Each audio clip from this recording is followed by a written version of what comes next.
In the latest Floriani software update, we have enhanced the settings for your stipple fill. And so notice that in the properties box, you have the ability to adjust the density, the stitch length, a random factor, the chord gap setting, and choose to automatically close the stipple fill. And so you can also adjust the inclination line, and that will adjust the pattern of your stipple fill. And so let's go ahead and bring up the Floriani software, and perhaps we'll just use a simple shape tool to create a square or rectangle, and then apply the Auto Stipple Fill into that area. And so notice if we zoom in a little closer, that the properties box in here has, for example, the density. Well, the smaller the number, the closer the lines will be, and the more of the stipple pattern that you'll get.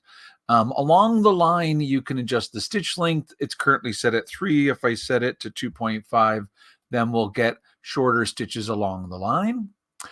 You have the random factor, and that can be set between, I guess, 0 and 99. If I make it 0, then it makes a very sort of uniform looking stipple pattern.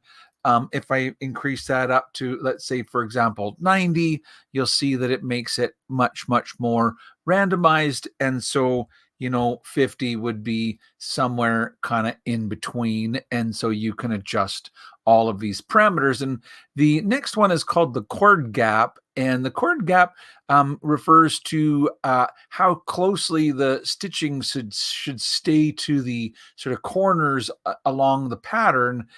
If you make this a larger number, like for example, 1, it usually takes a few stitches out of the design.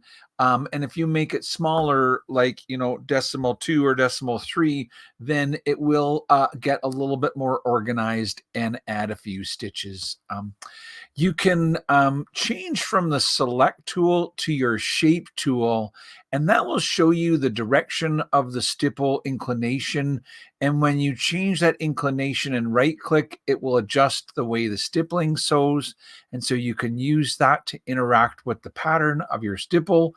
And finally, the green point will be where the stipple will begin and finish sewing. And so you can see the beginning and the ending line. If I move this to, for example, over here and right click, then my stipple will begin and end there. And finally, there's the option to automatically close the stippling. And so if I check this off and click apply, it will join from the beginning point to the ending point, making it into kind of like one continuous line. And so we've enhanced all of the stipple settings in our latest Floriani software update.